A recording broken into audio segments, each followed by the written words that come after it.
segment, and on the first segment, just building wealth in general with commercial real estate and also securities. But I have a little audible here. We actually have a special guest. He's a special client of mine, friend of mine. If you're a 49er fan, then you're going to be in good company with us because we're huge diehard 49er fans. In fact, I grew up in the Bay Area. For those who don't know my story real fast, I'll say it real fast. Grew up with Joe Montana and Jerry Rice as my heroes, Mark McGuire, Jose Canseco, until the strike happened, and then everything kind of fell apart for baseball, but that's another story. Had a chance to help my clients, or help my parents build houses for their clients and customers in the Bay Area, homes everywhere. My brother Ryan here, who's coming on as CEO of the company, Ryan Swarts, we would drive the Bobcat, we would hammer the nails, we'd push up the drywall, we'd wake up early in the morning, and this is Fremont, we would drive to the McDonald's, get the little sausage McMuffin, go work all day. Taco truck would show up about noon, then we continue to work. But we learned how to work hard, and we fell in love with real estate at a young age. And then fast forward, had a chance to go study and practice multifamily investing brokerage at Marcus & Millichap, actually just down the street.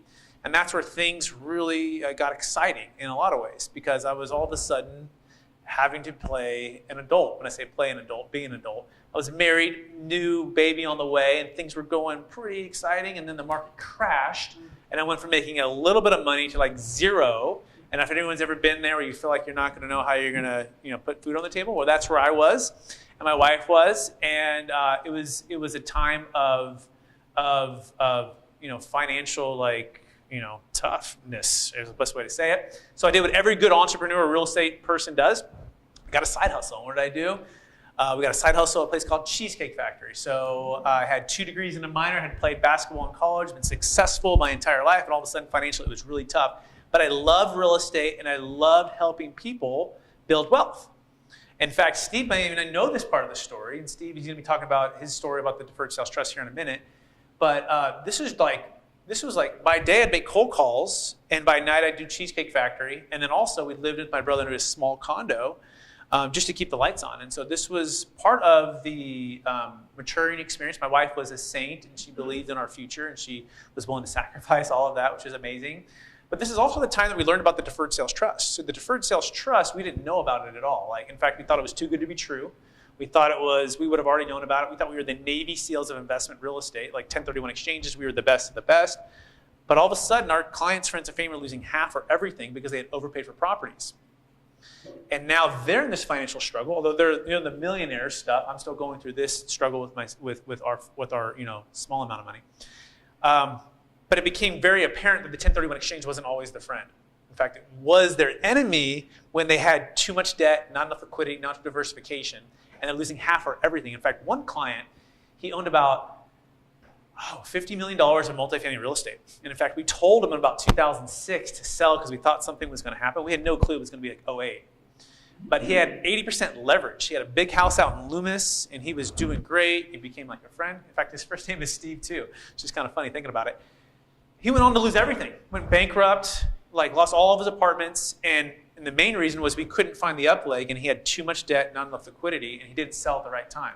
So into the Deferred Sales Trust, I was literally just a mile away learning about the Deferred Sales Trust, and we sat in a room with about 30 people who started to talk, and my gentleman who's my business partner now, happened to play for the 49ers. It's funny how that all comes back in play, right? He played for the 49ers, Jerry Rice, Joe Montana, he's a lineman. And he starts telling me about this thing, and I'm going, man, if this guy's telling me this is true, this is the Netflix or the Blockbuster. So I began to study and the practice of this because I saw clients losing everything. They say, if they can get out of this pain and I can provide that solution, this will change everything. But most people laughed or just ignored it. A lot of brokers just said, you know what, I'm just going to do a 1031 exchange. I'm just going to continue what I'm doing. That will never work. But I was, I guess, either naive enough or optimistic enough that it could work. And if it did work, it'll change the future of real estate forever. And so I began to just learn and absorb for what I think is the Elon Musk of tax. In fact, he's a CPA and a tax attorney, and he's the smartest person I've ever met.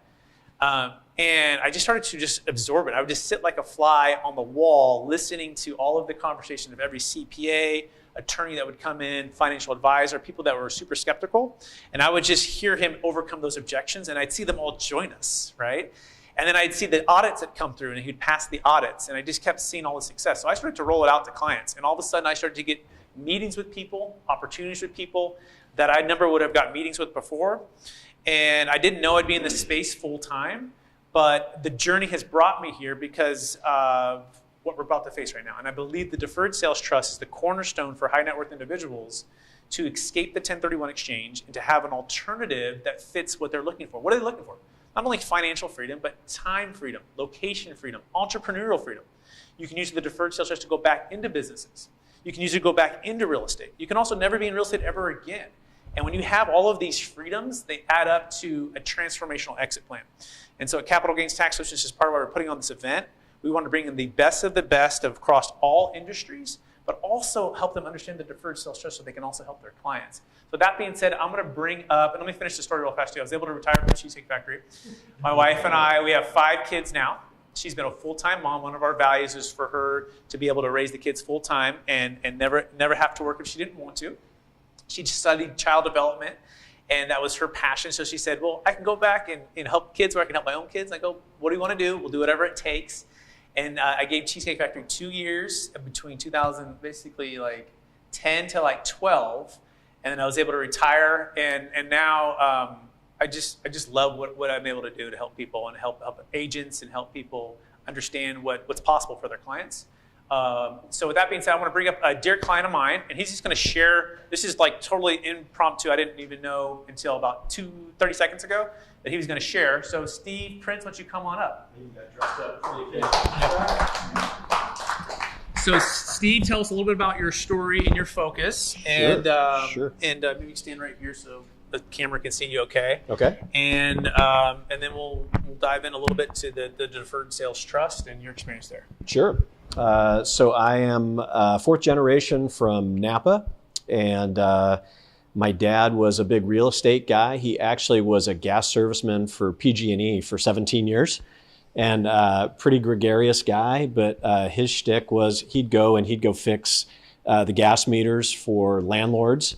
And he'd say, so if you ever want to sell this building, just let me know. You ever want to sell this house, let me know. And next thing you know, he had a pretty good pile of properties. So I grew up in the property game, fixing things and trimming grass and blackberries and everything else he asked me to do because I was inexpensive labor.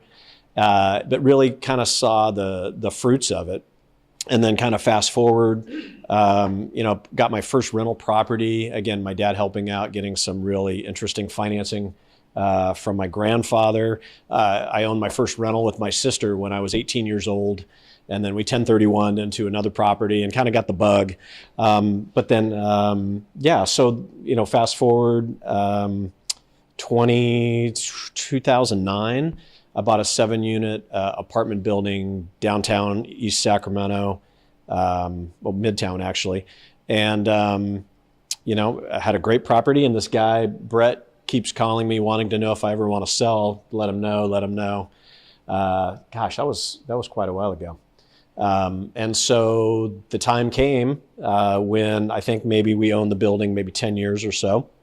And I was actually in the building with a partner, and we were 1031ing out of this 7-unit building into a 21-unit building in Antelope that Brett had found for us. And right in the middle of the transaction, my business partner decided he didn't want to do the transaction anymore. So I got stuck. I was like, oh my God, we got, I don't know, what was it, 15 days, 20 days until we were going to close. And so I ended up doing the Deferred Sales Trust. It was a backup plan, right? Backup and it was plan. an alternative. Yep. And it helped you defer hundreds of thousands of dollars of tax. Yep. And so give us the pros and the cons so far, and give us your experience and maybe what you would have done differently knowing what we know now. Yeah. And just go ahead and share that. Yeah, timing was not great on a couple of fronts. So we sold the building December of 2019. Pandemic hit, March of 20, right? And if you guys remember, the stock market was kind of on a tear right before that period of time. So as the nice thing about the Deferred Sales Trust is, catching me as I'm falling out of this failed 1031, right? For me, that was like, okay, here's a good spot. And what we decided to do is we just rolled it all into stocks temporarily. And we had talked about pulling out another 200,000 and putting it on the side to go into a syndication. Didn't end up doing that for whatever reason. I can't remember exactly. But then, so went into that, and then the bottom fell out, right? The pandemic hit, and we went into stocks. And I'm not a stock guy. I really don't like the stock market or any, I don't have a whole lot of equities per se. I like the real estate piece of it. And so we're like, okay, but this is just a waiting. We're just going to park here for a little bit. Who knew there was a pandemic around the corner? The bottom fell out, and here I am going, oh no, like I just lost, a whole bunch of money, knowing that, we hold on, it'll come back. It came back to a degree, probably not what I had hoped. It wasn't the same tear that everybody else got when it came down and went up. And I think that was just perhaps some of what I was in. But yeah, that's been a little bit of a rough patch in it. But in terms of the process and kind of the structure of the program, it's been very good. Absolutely. I think it was, the decision at the time to go into the stock that didn't work out. Absolutely. And part of the vision too is to sell high and buy low. And so this is, we're still in like maybe this is what, 2.5 years, right? Yeah. 2.5 years. And so part of the vision was for Steve and his wife and family was to sell high and buy low. And now we're starting to see the shifts. And so the question becomes in this next 2.5 years with the equity that's liquid, diversified, investment grade securities, what's going to happen with the real estate market, right? Yeah. And so talk about what we think perhaps might happen and the opportunity for you to partner with the trust to buy real estate. Yeah, and I'll actually throw in another piece that's a benefit that just kind of came into my head. So my day job was a software sales person. I was a partial owner in a company originally out of San Francisco. We sold to a private equity firm about 2 years ago. And, honeymoon was great, but then as they put 3 companies of ours, like ours, together, it became a complete mess. And I decided to walk away because I wasn't happy. And actually, I felt like I was stepping over dollars to pick up dimes in this job that I was in. So I left my job. But in the meantime, the DST actually started paying the dollars I have, actually started giving me a monthly amount, which is pretty nice when you're gainfully unemployed. So it's been good from that regard as well to have a nice income flow. Absolutely, which you can kind of turn on and turn off, by the way, right. Based upon your needs on the DST 1.0. Yep. You can delay it while you're making a higher income, which is one of the advantages, and then you can turn it off or keep it off when you're making higher income and turn it back on maybe when things are a little bit lower. And so that's some flexibility. Do you want to add to that? In fact, we pushed it twice. We pushed it once again, and then then I was out of a job. And I'm like, all right, let's go ahead and turn this thing on. Mm-hmm. So that's been pretty good. Good. Now, vision looking forward. If real estate shifts, Steve, and there's opportunities for foreclosures or opportunities to buy, right? Now we're in a position where walk through for, and I'll explain it as well, but I think it'd be good for you to hear it, right? Where you can partner with the LLC, right? Yep. And you can go buy real estate as an active investor where you're the owner and the operator and running it. So you're back into what you've always done, right? But the trust becomes that silent partner. So walk through what that's going to mean if indeed we can buy stuff at a discount. Yeah, when the time's right, hopefully that's the dry powder. I think we can take 80% of it out, right? 20% has to stay. But then we'll be looking for, multifamily, commercial opportunities out there to go buy more real estate, create more cash flow and wealth, and hopefully pass that on to my son and generations to come.